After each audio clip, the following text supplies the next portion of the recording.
All right, so the title of this presentation is Objects and Memory, Looking at Martinican Colonial History and Identity through Jean-François Boclé's art.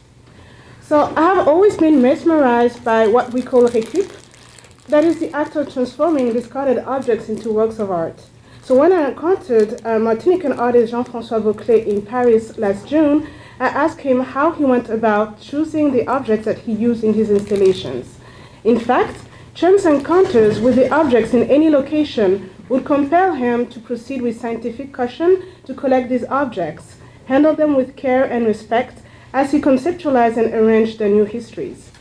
For an artist whose work is concerned with history and memory, discarded objects have the potency to tell multi-layered visual narratives and connect the past with the present. The history that Bocle performs through the use of these objects is the history of Martinique and, by extension, the history of the African diaspora, including the consumption of its bodies. The memory of enslavement, exploitation, and misrepresentations collide with the republican ideals put forth by the metropole. Bocle's task is to unsilence this history by forcing the viewer to reflect on the tensions between the metropole and its colonies or overseas territories. In this presentation, I will mainly focus on 4 installations: Boat, the Tears of Bananaman, Tume copieras, and Consommons Racial. I will demonstrate how the performative use of collected objects creates a dialogical space where histories become visible.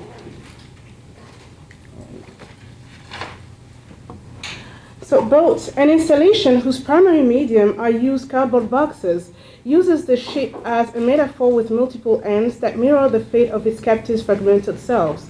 Here, the middle passage is vividly implied as a reference to multilateral journeys, not only to and from the old worlds, but also in between diasporic spaces, and also as a spiritual evocation of surviving rights and beliefs.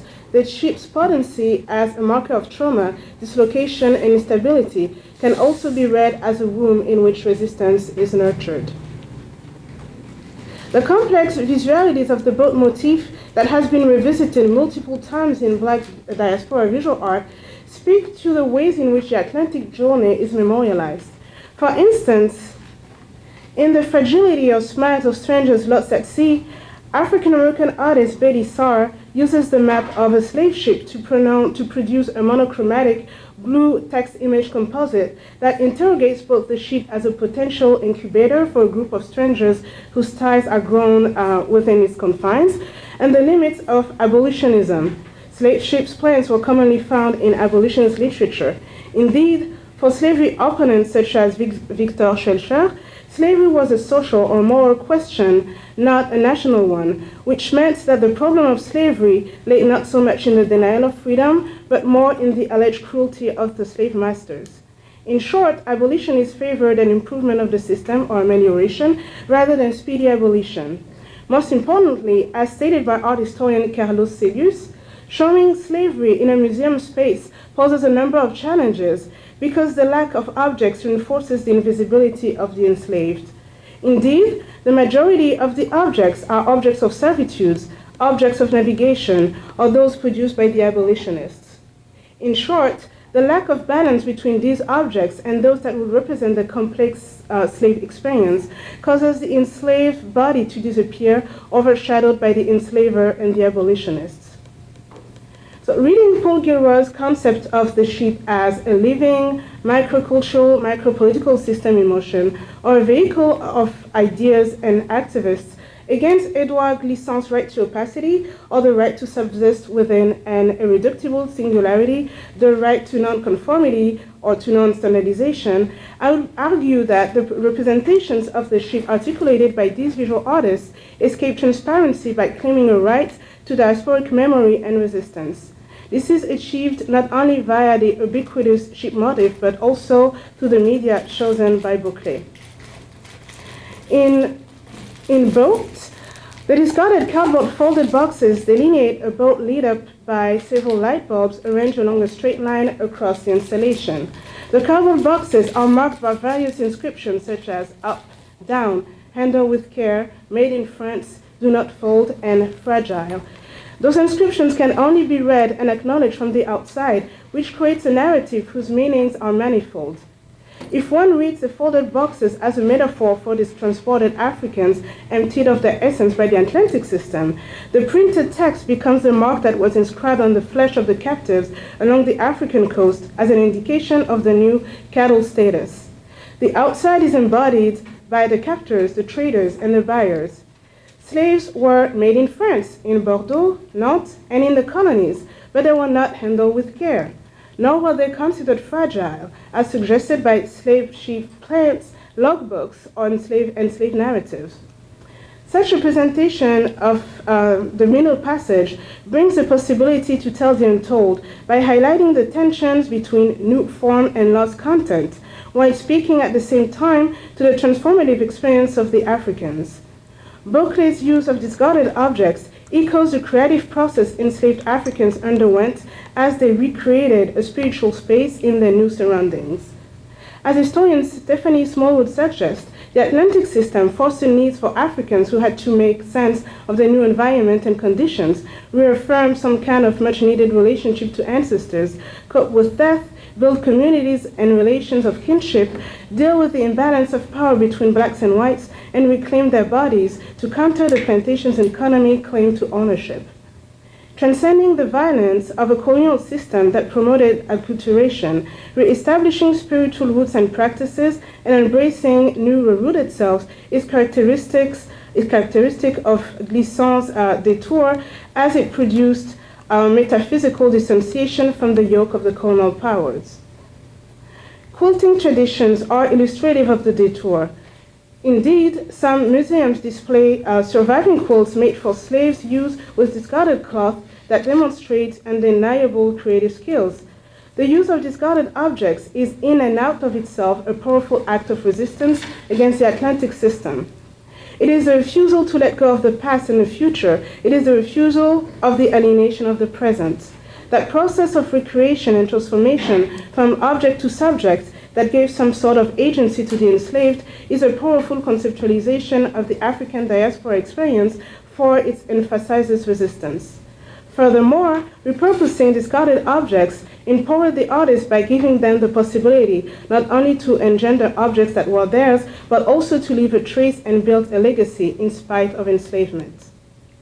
On the other hand, the plight of the people of the sea is inscribed in a more contemporary context in which the economic destitution is played out.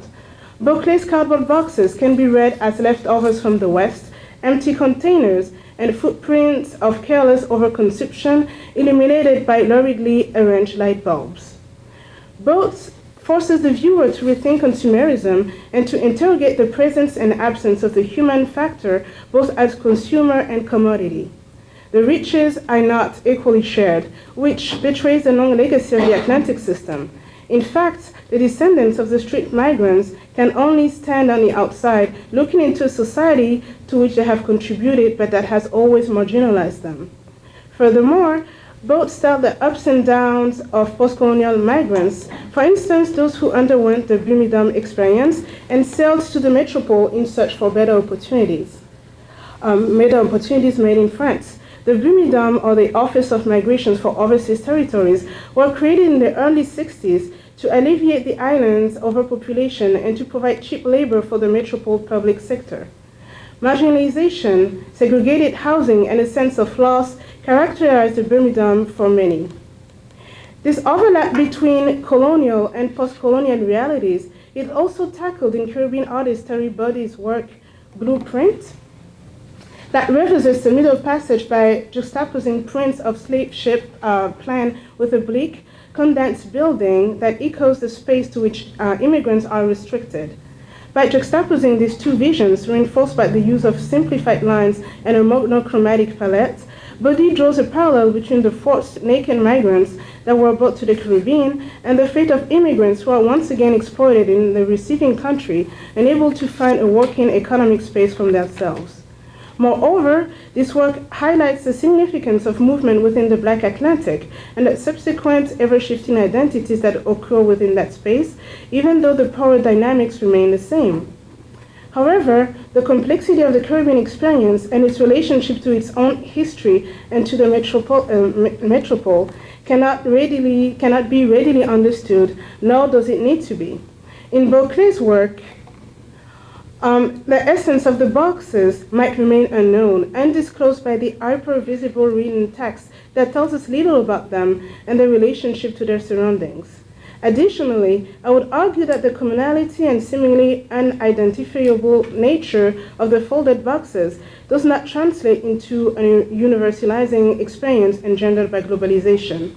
Rather, they speak of the unifying diasporic experience in which the anonymous singularities of the strangers lost at sea, of those whose name don't matter to anyone but themselves, merge into what scholar Guillermina de Ferrari called an aleatory togetherness, a phrase that explores the idea of membership without consent. Both phrases express a condition fostered by the forced displacement in an enclosed vessel and a subsequent relocation within the boundaries of the plantation that enables resistance to thrive. Furthermore, art historian Edward Sullivan argues that images of travel and migration are common in modern contemporary Caribbean art to symbolize political and societal instability or tragic circumstances of the thousands who flee the island for both reason of economic privation and societal coercions. In that sense, the boat motif can indeed bear multiple layers of meaning, recalling the past and the present, as well as suffering, resistance, and shifting identities. So, what's in a banana? The tension between the past and the present, the metropole and the colony, the subject and the subject, and the consumption of the Caribbean body are also salient in the Tears of Bananaman, a piece made of 136 pounds of bananas that are lumped together in the shape of a life-size laying man. Avoir la banane, literally to have the banana, can be translated into smiling or being in a great mood. So why is Bananaman crying? A closer look at his edible banana body gives away the reason for his sadness. Again, in his effort to link body, memory, object, and text, Bocle has summed up the colonial history of Martinique, and by using English, Creole, and Spanish, the history of the Caribbean as a whole. The text, which Bocle refers to as clarification, read, Eat Your Liberty, Toxic Colony, Smile or Die, Garbage Tropics, Libertad o Bananas, Chlordécone mi amor. For over 20 years, a harmful pesticide called chlordécone was heavily used in the French West Indies to eradicate the banana weevil.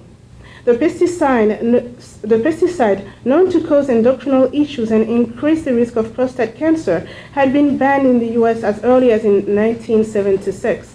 In spite of studies showing its harmfulness, France continued to use it up until 1993, exposing a huge portion of the West Indian population and polluting the soil. According to Professor William Dabb, the head of the Science Committee for the Martinique and Guadeloupe Chlordécone Plan, Martinique and Guadeloupe must now cope with massive contamination of soil, river water, and sediments by a substance that remains toxic for centuries.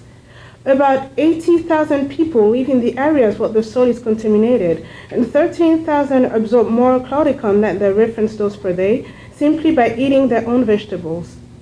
First for sugar, now for its gold, the scarified body of Bananaman, the scarified body of the Martinican subject, has been eaten and discarded again.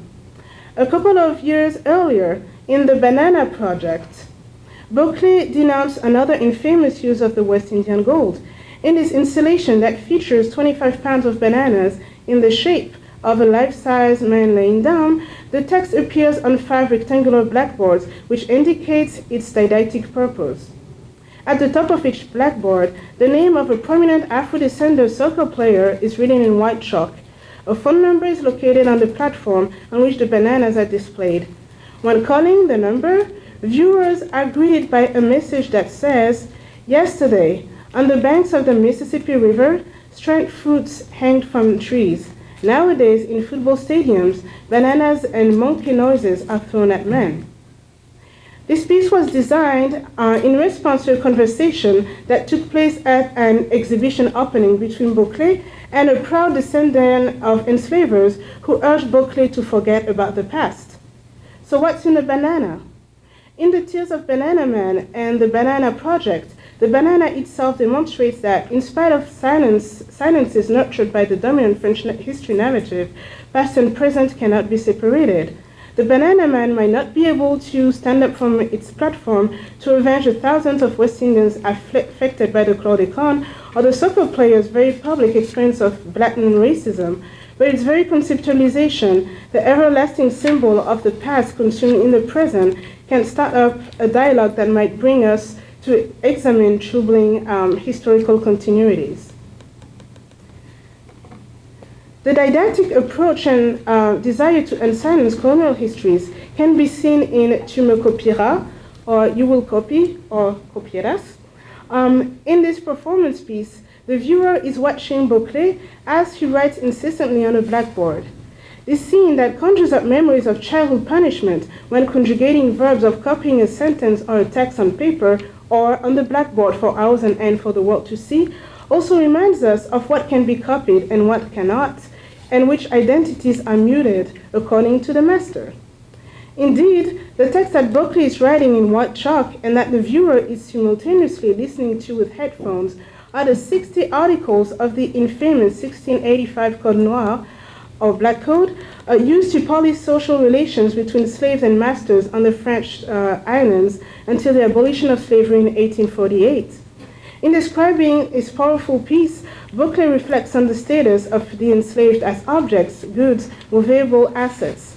He writes that history has been erased from the textbooks of my childhood so that this major part of the European, African, and American memories could sink into oblivion. Because it clashes with the other memory, the collective one, the memory that is taught and passed on, the great deeds of the Sun King and the Enlightenment. The writings are superimposed and gradually saturate the blackboard with chalk. The blackboard becomes a white monochrome. I do not use the eraser. As I write, I go blind. What other look than that of blindness can support that excess? The last piece that this paper will examine is Consommons Racial, or Let's Consume Racial, presented at the 31st Biennale de Pontevedra in Spain. This particular piece is made of objects collected during Boclé's travels to France, Belgium, Lebanon, Colombia, the Dominican Republic, Spain, and Sweden. These objects range from pancake boxes, rum, chocolate powder, metallic cleaning sponges, garbage bags, spicy salsa.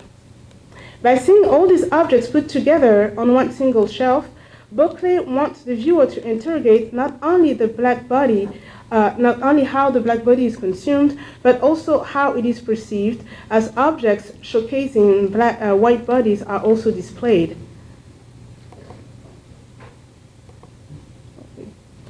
The positioning of the black body as subservient or over-sexualized, smiling their way from the kitchen to the bedroom, is seen in contrast with that of a sturdy white baby in suit dressed for a pure, right, successful future. As a French viewer, the sight of the banana chocolate powder conjures up memories of childhood as the smiling, illiterate black character stood on a breakfast table every morning. The same black character evoked by Fanon in Black Skin, White Mask as the embodiment of blackness. And I quote, the white man had woven me out of 1,000 details, anecdotes, stories. I was responsible at the same time for my body, my face, for my ancestors. I discovered my blackness, my ethnic characteristics, and I was battered down by tom-toms, cannibalism,